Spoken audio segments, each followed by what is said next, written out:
met at the White House and in front of the Supreme Court steps with Dr. Simone Gold a couple of months ago.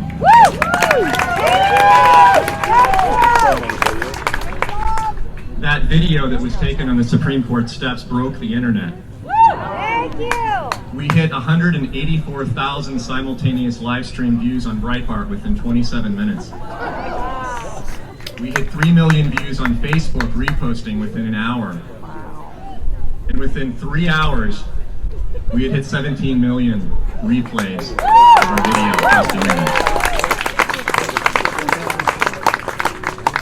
By the following morning, we had reached 30 million, but at that point, Donald Trump and his son had retweeted our video. Donald Trump's tweet was deleted. His son's tweet was deleted and his account was suspended. And our primary physician who got the most attention, Dr. Stella Emanuel from Cameroon, had her Facebook account deleted and all of her social media accounts suspended. I've posted quite a few videos since then on fear and the need to reopen America's schools. Many of them have been deleted or suspended or marked as inappropriate or dangerous content.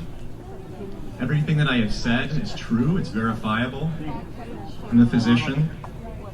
I really don't care about the ideology. What I care about is the truth. And we don't have access to it right now.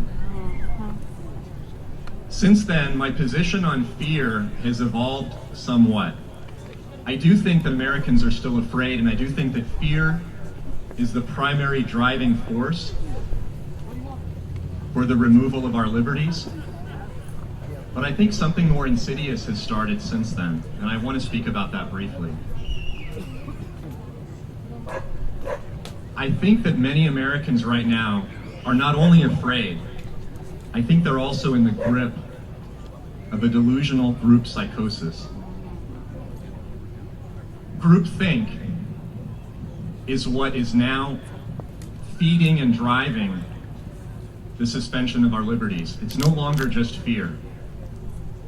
I'm no longer able to fly on Delta Airlines. I've been banned. Wow. Apparently, according to one of the flight attendants, I drank a glass of water for too many minutes. You've been drinking that water, sir, for almost 3 minutes. You're violating the rules. I asked him, how do I drink a glass of water or eat with a mask on? And he said, you need to learn how to do it with the mask on.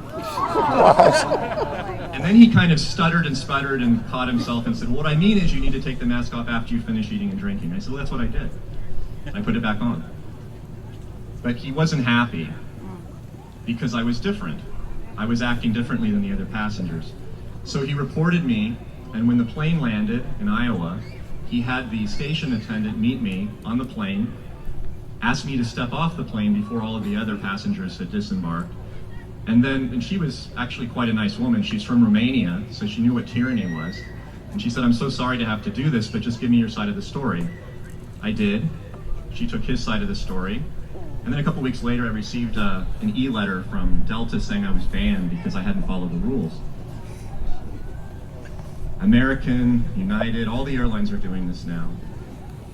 What disturbed me the most was not the fact that this stewardess, who happened to be a former police officer, by the way, that's what I was told, was upset that I wasn't following the rules and then had me removed.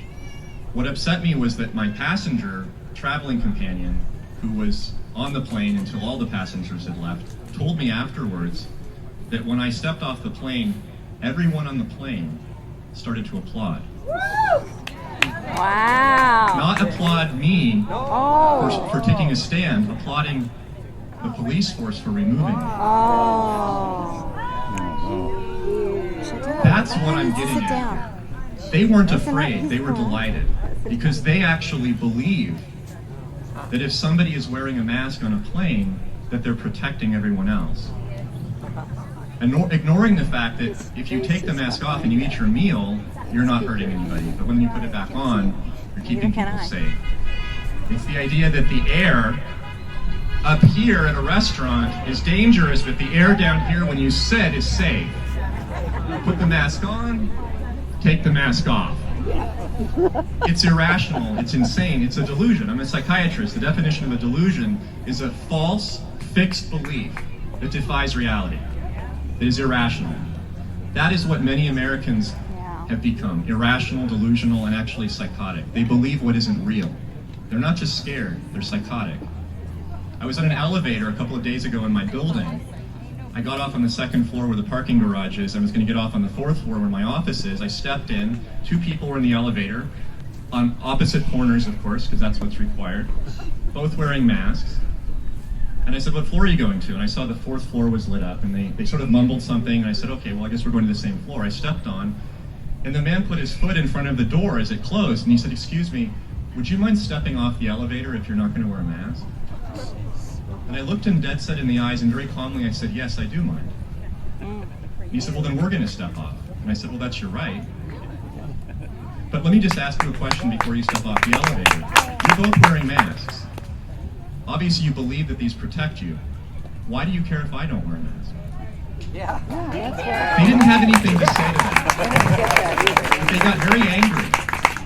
The younger one cursed me, which, as Larry Elder likes to say, when you start reverting to curse words, you've lost the argument.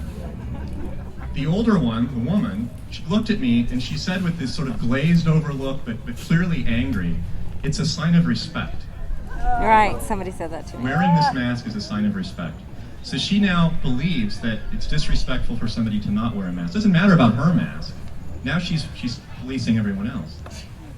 So this leads me to my third point, which is what really troubles me. We started with fear. We then moved to group psychosis. The end point of this is control. Yeah. We were being controlled by our government when this started. By state governors, by city officials. I mean, I live in Los Angeles, so we have an idiot for a mayor. That's right here. It's a moron. And that's being kind, yes. And a public health official, the fake doctor, Barbara Ferrer, who's a social worker and purports to know something about medicine and science and how we get sick, which of course she knows nothing about. But we have a lot of people in the city of Los Angeles who are very similar to the embarrassed fools that are parading their cars around right now, cursing us because they have no arguments to make. And these fools who are mentally ill, are now the ones that seek to control us. It's no longer just the government that's enforcing mandates, which are not laws, because they're not voted on. Mandates, decrees, like Warden Newsom up in Sacramento. But it's us. I don't mean us here in the park. I mean all of us in the United States, Americans. We're starting to police ourselves. This really troubles me, because this is how tyranny really starts.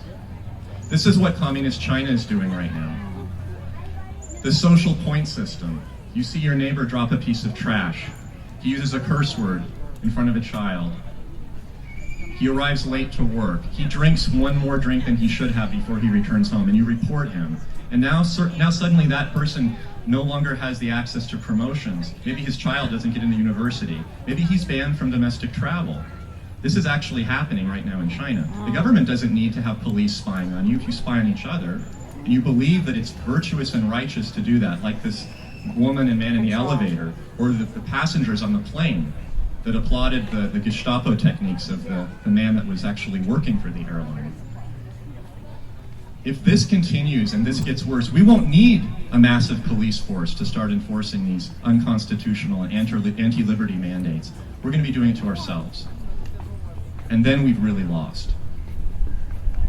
So this election coming up is even more important than the election last time. I thought that was the election to kill all elections.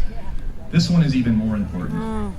Because we have to get people in the government to set examples that will counter this movement towards the use of control over us. Yeah. I know this is a wonderful place, there are wonderful people here, but this is an oasis amongst a really bad swath of land up and down the coast, full of people who are not necessarily bad, but they're really sick right now. And they're allowing themselves to do things to their neighbors and their friends and their family they would never have done before. I don't want to see that happen to this country. I don't want to see that happen to this state, to the city that I live in. I was born and raised here. I love this country. I love the state. I love the city. But it's really on the edge of being lost. We really have to fight as hard as we can this year to try to retake this. Because I don't want to be living in China. I don't want to be living in the Soviet Union. So let's continue to do what we can. I'm certainly speaking out. I'm interviewing, taking videos, podcasts, I'm posting. A lot of it gets banned, but I get it reposted somewhere else. It's a cat and mouse game. I speak to my patients, I travel. I try to get the word out for what's true, and more important than what's true, what we can lose if we don't start thinking with our heads.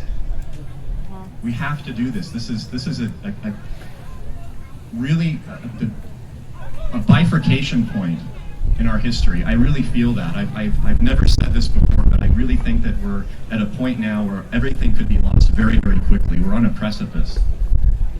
So I'm saying this not as a scare tactic, but as a warning and also a word of encouragement, because I think we can take it back, but we really have to continue fighting. We have to speak truth and honesty and express courage in the face of all of these horrid attacks against us as individuals.